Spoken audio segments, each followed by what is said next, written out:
Καλημέρα σας.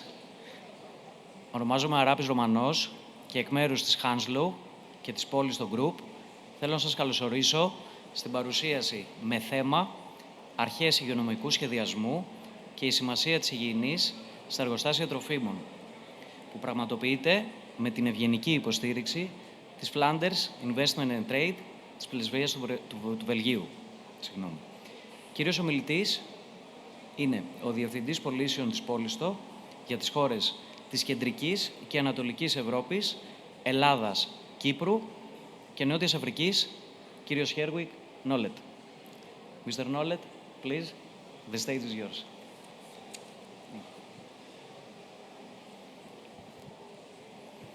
Thank you, Romanos, for the introduction. My name is Herwig Nollet, and I work for Polysto Group. Polysto Group is a Belgian manufacturer of hygienic wall protection, skirting, skirts, posts and bollards.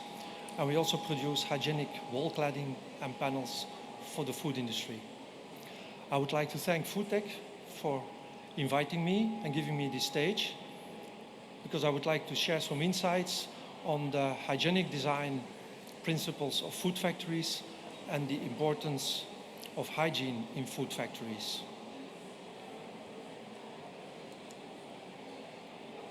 I would also like to thank Flanders Investment and Trade, the agency which supports Flemish companies also in Greece, and also thank you to my Greek dealer, the company Hanslow.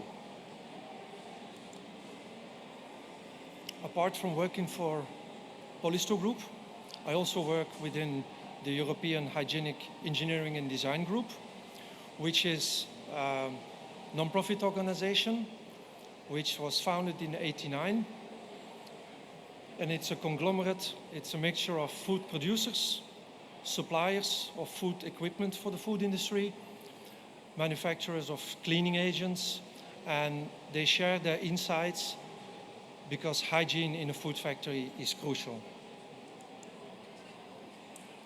And the basic design principle, the basic of hygiene in a food factory is quite simple. If you can't see it, if you cannot reach it, you cannot clean it. And you need to clean to have a safe, food-safe environment to produce food. Because what a food company absolutely does not want is a bacterial outbreak. And bacteria are everywhere, but you do not want them, because the impact on your company is massive. You have a recall of products, you have an image brand damage, you are liable for class action lawsuits and huge financial impact. It can also not only impact your company, but also fellow companies. Presuming there's an outbreak or there's contaminated pork, the demand for pork meat will go down drastically. So it can also disrupt the complete food supply chain. So in order to have a safe environment and a food-safe factory, there are some fundamentals. And the reason is quite simple. It's quite obvious. You have to prevent the contamination of food products. You need to deliver to your customers good quality products, food safe. And these principles, they are designed, they are in the guideline document number 8, the basic hygienic design principles. And also, in general, they are in the guideline document 44, which is this document, which dates from 2014 and is now updated, and there will be a new version which will be issued, I think, the 3rd or the 4th month of next year. The main reason is if your food factory or your food equipment is poorly designed, this will make the food factory and the equipment difficult or impossible to clean. These are the key design factors. It starts with the site, where, if you are going to build a new factory, where do you do it? What will be the layout? And also what will be the requirements? For example, if you are building a food factory, you do not want to build it next to a chemical plant in the vicinity of residential buildings. Also, the building design is crucial. And in a food factory, in order to create food-safe environment, you have to segregate you have to make a division in between low care areas, medium care, and high care. The high care areas, these are the high care areas which are the most impacted by a bacterial infection, because that means that, for example, let's say cold cuts, a packing area, you just slice the meat, it's packed, and it goes to the consumer. There is no processing afterwards, so when your food is contaminated, it will get contaminated towards your customer. Also very important, and that's where Polysto Group comes in, you have to choose the correct materials for your floors, for your drainage, wall ceilings, curbs, covings, posts and barriers. Choose the correct materials that suits the purpose. Also the equipment, your slicers, your grinders need to be designed in a safe way and be cleanable. Also services, electricity, HVAC, you have to ensure the cleanability of your food factory. Last stage is always testing and certification. When you want to mitigate your risks, because the bacteria, they're everywhere, but you need to mitigate the risks, you need to know where they are. You need to identify them and locate them. Only then you can take the appropriate measures to mitigate these risks. So let's talk about bacteria, because that's what hygiene is about. Listeria, E. coli, Salmonella, Pseudomonas, they are the main bacteria that play a role within the food industry. And this is where they are. And as you can see, almost 50% of contamination, the source is dirty cleaning equipment. About 23% is due to drainage. About 17 to 20% is linked to a bad choice of materials for wall protection, curbs, walls and floors. And only 2% is linked directly to the slicing equipment and the food production surfaces as such. Transmission of bacteria within your factory, the most common way is fecal-oral route. That's the consumption of contaminated food. Cross-contamination plays a big role within the food factory. Human to human, bacteria can be transmitted from pregnant woman towards her baby. And within a food factory, the water is the main driver, the main vector in spreading listeria and bacteria in your food factory. So you have to control the usage and minimize the use of water. But you need water, you need cleaning. But you have to control it. And so you will have to try to keep your food company or your food processing areas as dry as possible.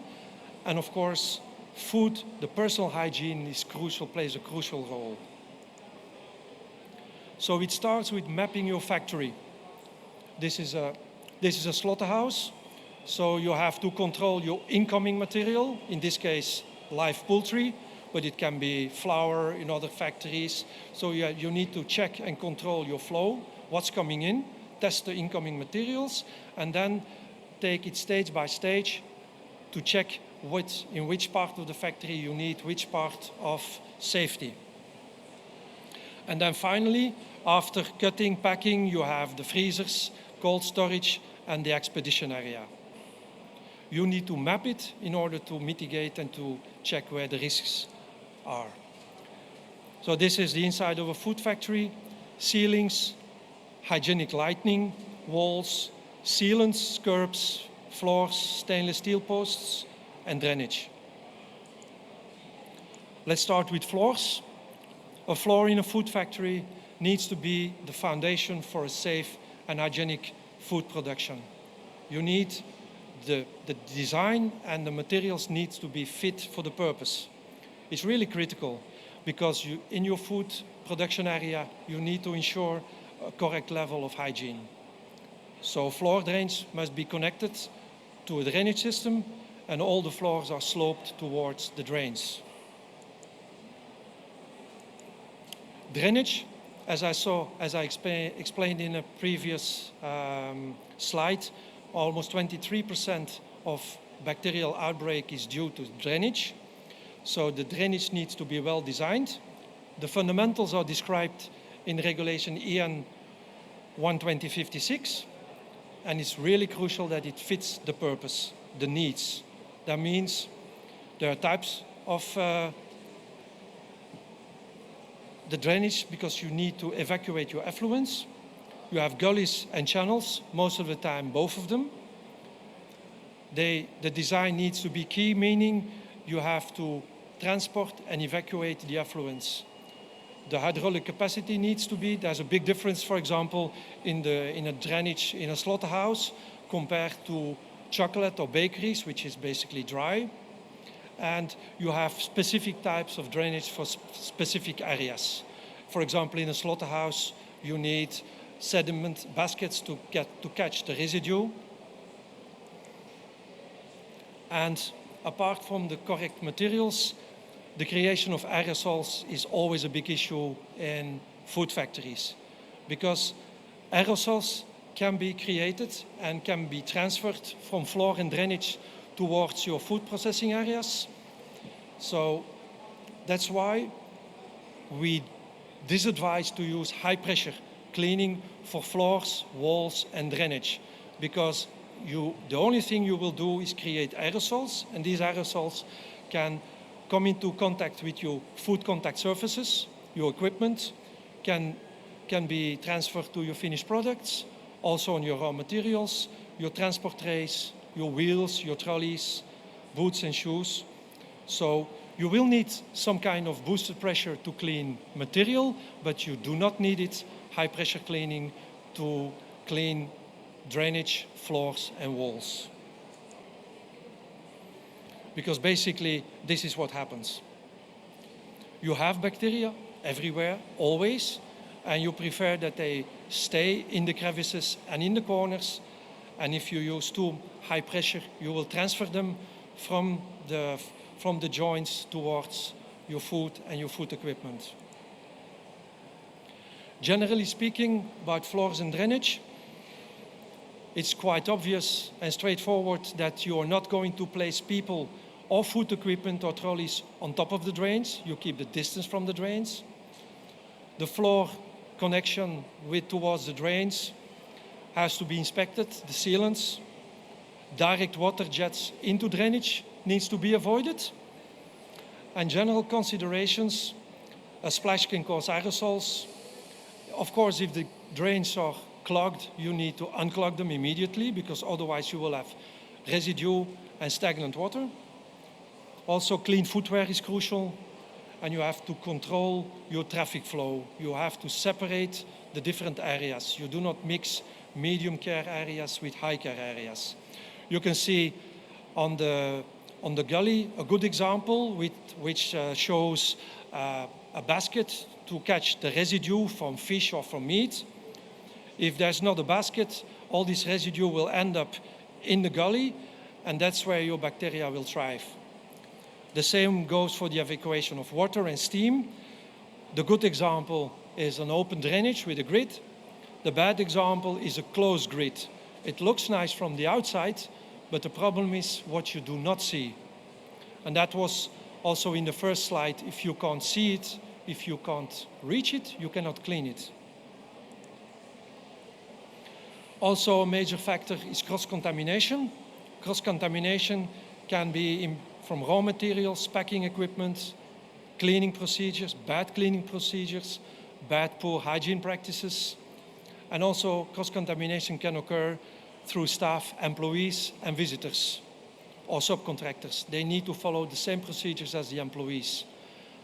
That's why you make a segregation in between high care and medium care. You do not mix up trolleys or baskets.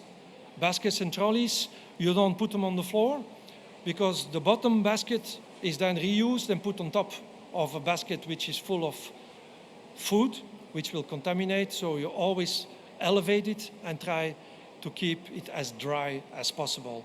Sometimes an empty tray is put on the bottom and on the top for extra safety. Good personal hygiene practices in a food factory are key. Without that, all the other measures are futile. So you need to train your employees with good washing techniques, monitor your staff, have visual messaging where they have to clean, where they pass the hygiene sasses. Explain to everybody the risk of cross-contamination with the contact of food and non-food surfaces. use the proper antibacterial and microbial sanitizers, and the footwear, of course, needs to be kept in a good condition. This is basically where Polysto Group focuses on: ceilings, the joints, the walls, curbs, drains, bollards, posts and barriers. Our products have a positive impact because these are the three main characteristics. A bacteria needs humidity, biomass, that's their food, and they prefer high temperatures. Temperatures, you control them. You have in a high care area, you will not produce at room temperature, you will produce cold storage conditions 5 to 8 degrees centigrade. Where we come in is in the humidity and the biomass, because we manage to minimize biomass and humidity in the food processing areas. All our products are certified and are compliant with BRC, IFS, and HACCP regulations. And we do that through an efficient hygienic design and to propose the correct materials. And by doing so, we manage to evacuate the biomass from the production area and to evacuate it through a proper drainage. All our materials, they have these characteristics. They're water and dirt resistant. They're chemical resistant because the cleaning agents that are used in a food factory are corrosive towards classic building materials. They're easy to clean. They have a high impact resistance. They have a hygienic design and are impact and scratch proof and are easy to install. This is how a hygiene production facility looks like. It's also important to use the proper impact, the wall protection, because the best way to keep your environment, your food production environment, perfect and clean and without damage is to avoid impact. Walls and ceilings, these are the classic building materials which are used everywhere.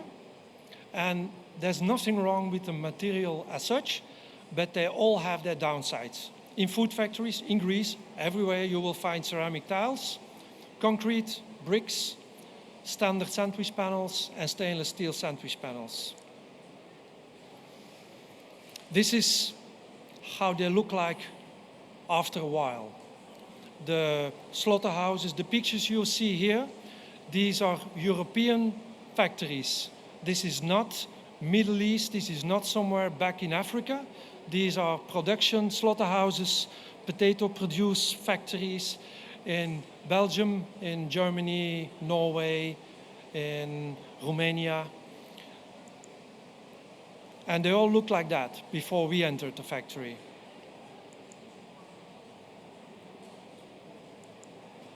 And these manufacturers, they are producing for all major supermarkets.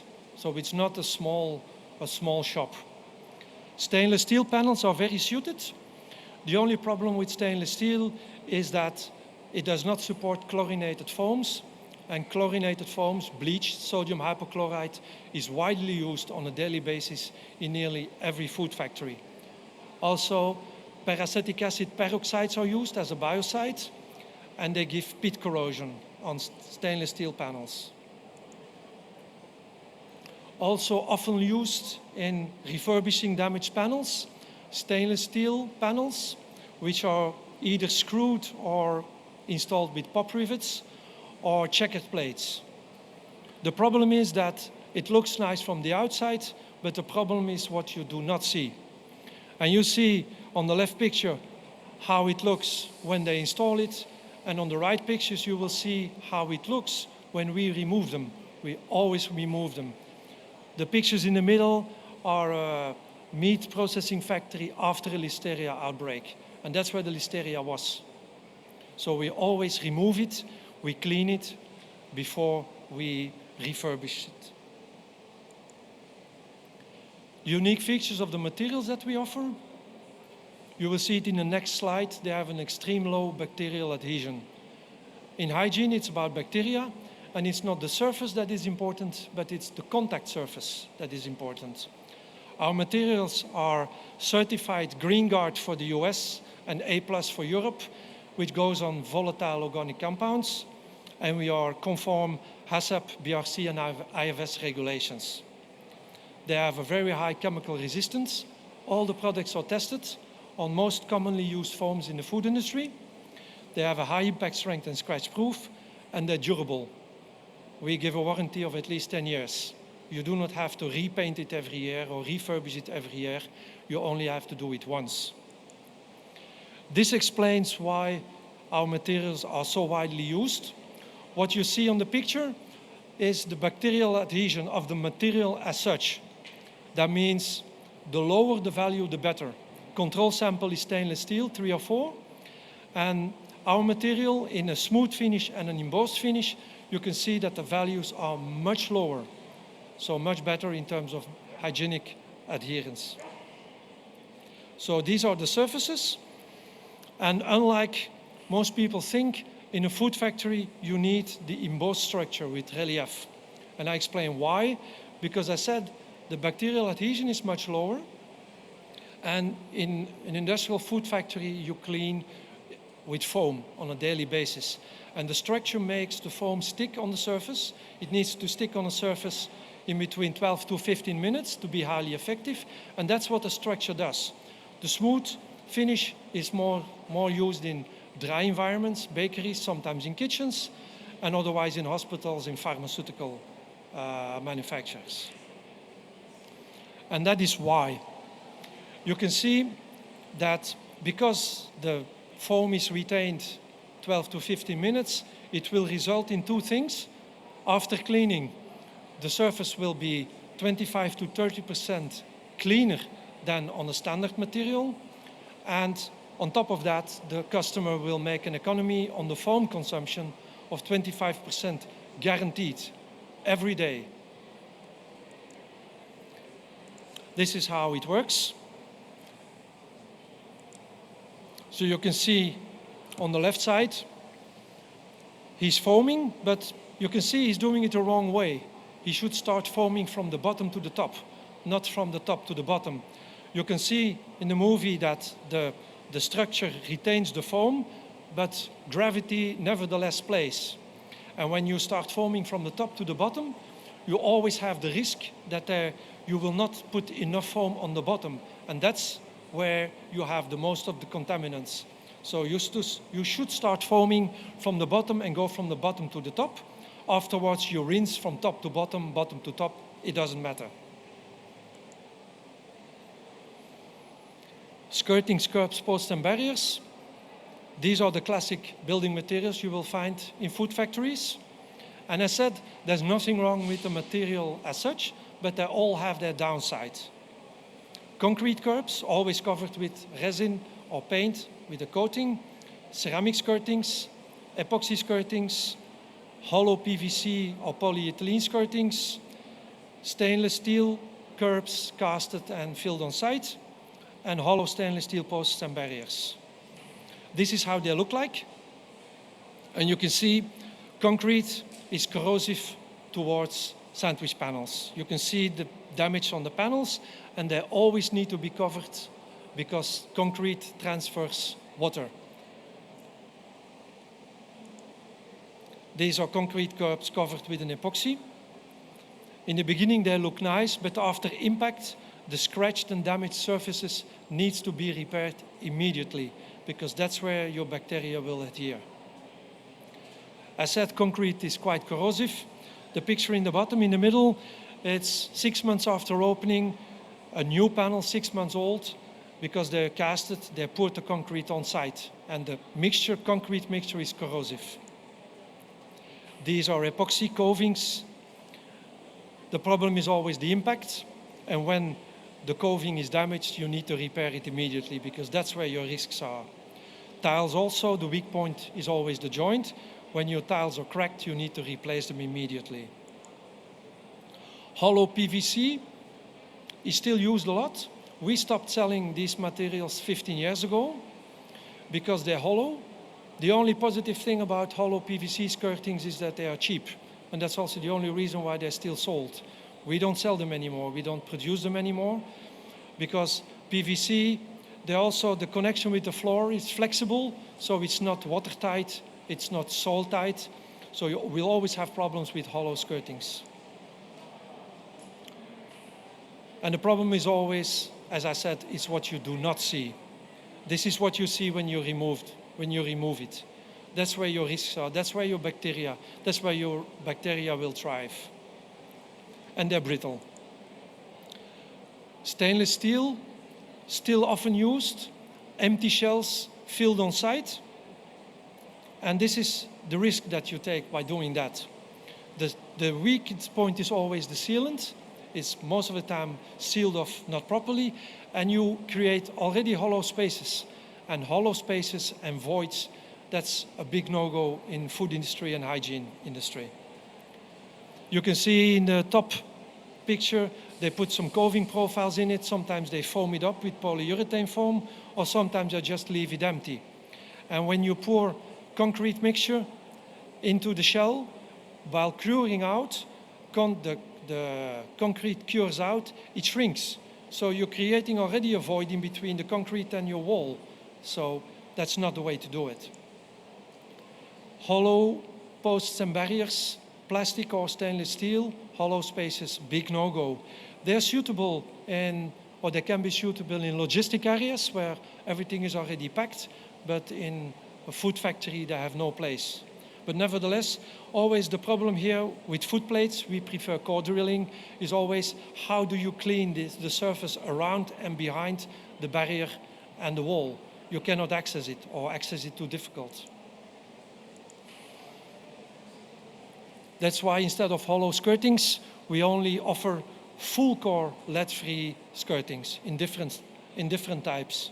So no hollow spaces, and they are glued on the floor and into the ceiling. No screws, always gluing. This is how it looks like. The 15 skirtings are installed in almost every McDonald's restaurant. When a skirting is not enough, when the impact level is higher, we call it clean rock. It's not concrete, it's a mixture of silica, quartz, and resin. It's polyester concrete. And it has the major advantage over standard concrete that it's 100% hydrophobic. So there's no transfer of water. We do not have to put a coating on top of it. And in terms of strength, it's 2 to 3 times stronger than standard C40-50. That means also that you need less material, less space compared to a classic concrete base, which is 25 to 30 centimeters. The maximum of our polyester concrete curbs measure 10 centimeters.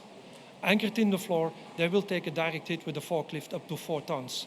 So you only need 10 centimeters. And if the material is scratched or damaged, there is no hygiene impact because the material is 100% hydrophobic. And the most important feature or advantage is the barrier, because the weak point is always the joint. And you always have a joint on the floor, and you have a joint on the connection between the curb and the wall. And normally you only have 2 barriers. By installing the modular elements, we always have 2 double barriers, because we glue it with a continuous line of glue on the back, in between and on the bottom. So you always have 2 joints. Even though the top joint can come loose, or the bottom joint, there will be never water under or behind the curbs that we install.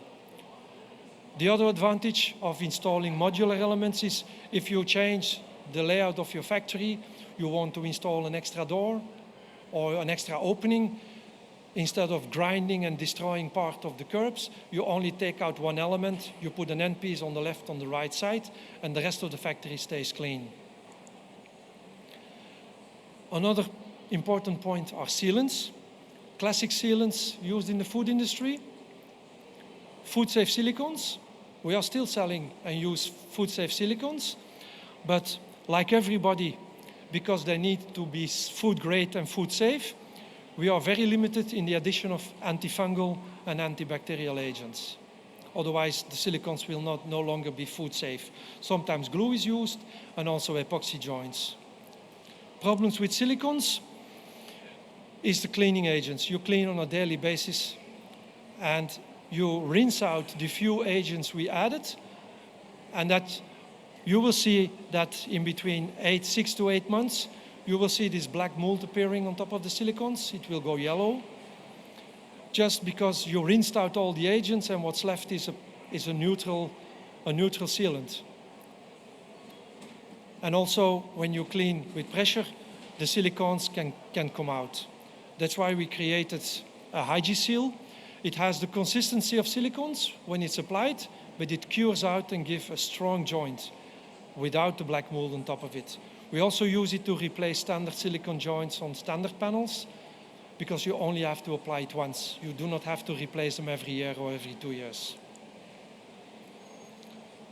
We tested them, of course, on all the chemicals. They're very strong, resistant to fungus and bacteria, and they're easy to repair. This is how these joints look like, and they will stay white, and there will not be black mold on top of it. Now I will show some projects which hopefully give you a good idea of what we can do, what solutions we can offer. This is a slaughterhouse. When we enter them, it's a classic. You see the stains and the white spots. It's due to the chemicals, natural wear and tear and impact. And you do not have to replace the panels. It's enough to refurbish them. And that's what we do. We refurbish them, we clean them, we degrease the panels, and then we put our wall cladding on top of it, which makes it, again, a food-safe environment. These are also slaughterhouses, and as said, these are slaughterhouses in Western Europe, not a small slaughterhouse somewhere back in Africa. These were operational food factories, and this is how we sometimes find them. But it's not bad. Well, of course, hygienically, it's an accident waiting to happen, but you do not have to replace it. You can refurbish it in a very easy way. And after the refurbishment, this is how the food processing area will look like. And it will stay like that. I can show pictures I took in the same factory 10 years ago compared to the pictures I took 3 months ago. You will not see a difference in between the two pictures. We do not only do meat factories and fish factories, although meat represents something like 50% of the new build and refurbishments we do. Also cheese. Cheese is a quite aggressive environment due to the brine, and cheese is also a very difficult product because it's really sensible, very sensible. It can absorb, and it's very sensible to bacterial contamination. Often used as a wall cladding material, ceramic tiles, sometimes covered with epoxy. You can see on the picture on the right bottom how the epoxy looks like 3 or 4 weeks after installation, due to the chemicals and due to the temperature changes. This is how a refurbished food factory will look like, cheese factory will look like. We do not only do cheese and meat, also bottling factories. Bottling factories for soda drinks. This is a factory for pop sodas and vodka breezers. Also, that environment needs to be cleanable. The build here is just concrete, and there we cladded the complete production area, the laboratory, and the syrup room where they mix the syrups before bottling.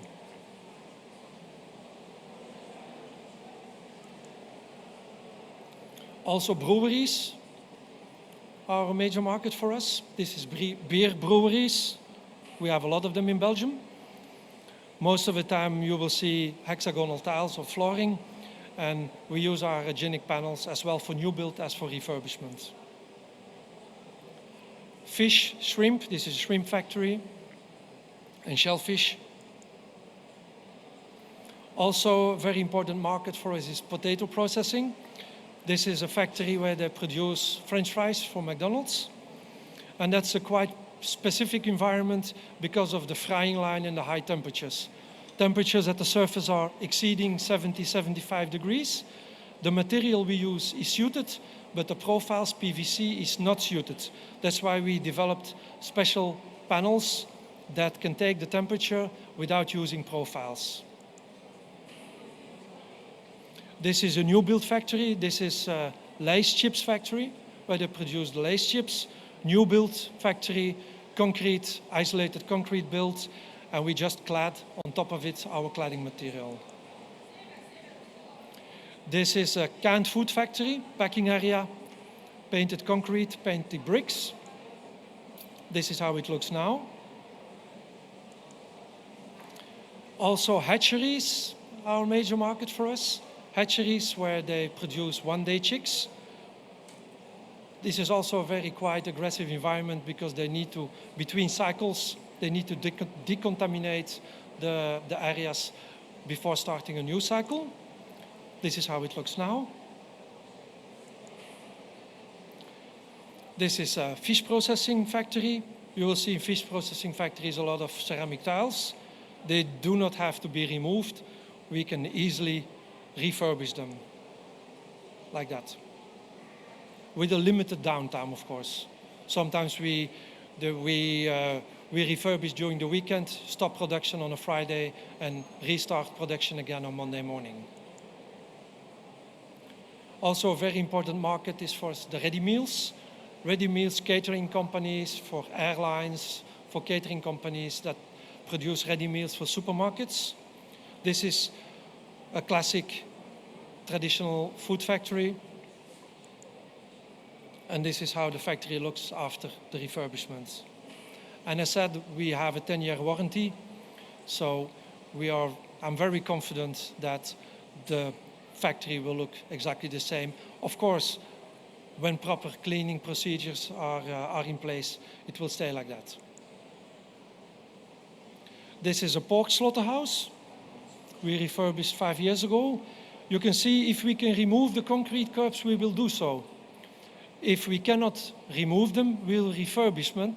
If we cannot remove them because we would destroy the panels, if we can, we remove them always, as for all the other stainless steel or other cladding materials that are eventually made by temporary repairs. And this is how the slaughterhouse looks now. This is a meat processing factory. We can also offer different colors, but the main color is always 9016 white. That's the HACCP color, for the simple reason you see on a white surface, you see the dirt. That's why it's the preferred HACCP color is white, not a dark color, because on a dark surface, you don't see dirt. And if you don't see the dirt, you cannot clean it. That's why we always advise to use white materials. This is a chicken nugget factory where they produce chicken nuggets for McDonald's. This is a meat processing factory where they produce meat and cold cuts for Aldi supermarkets. This is a meat processing factory where they produce cold cuts for Carrefour. This is a new built slaughterhouse. And we refurbish the walls and we install the proper materials. So we are now at the end of the presentation. I would thank you a lot for your attention. And if there should be any questions, of course, I will be glad to respond to your questions. Thank you.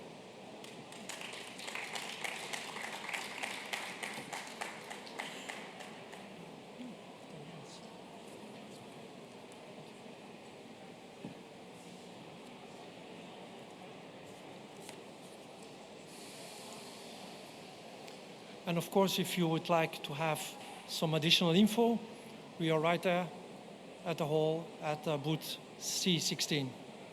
Of course, you're welcome to visit our booth.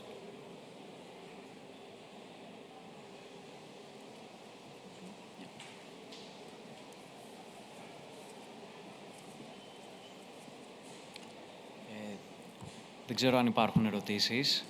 Μπορούμε να συνεχίσουμε μετά στο booth σε 16. Σε αυτό το σημείο θα ήθελα να ευχαριστήσω τον κύριο Herwig Nollet για το χρόνο του και την κατατοπιστική παρουσίασή του. Mr. Nollet, Thank you for this much informative presentation and for your support to us all these years. Thank you very much. We appreciate. Επίσης, να ευχαριστήσω θερμά για την υποστήριξή τους την κυρία Φρία Γκίκας, τον κύριο Ιωάννη Χατζιωσήφ, για τη συνεισφορά τους από το Flanders Investment and Trade της Πρεσβείας του Βελγίου. Και κλείνοντας, όπως είπα, σας περιμένουμε στο περίπτερό μας σε 16 αυτού του hall. Είναι λίγο πιο κάτω στο διάδρομο, δεν θα μας χάσετε. Ευχαριστώ πάρα πολύ για το χρόνο σας, όπως και τη διοργάνωση για τη συνεισφορά της για αυτή την ημερίδα. Ευχαριστώ πολύ.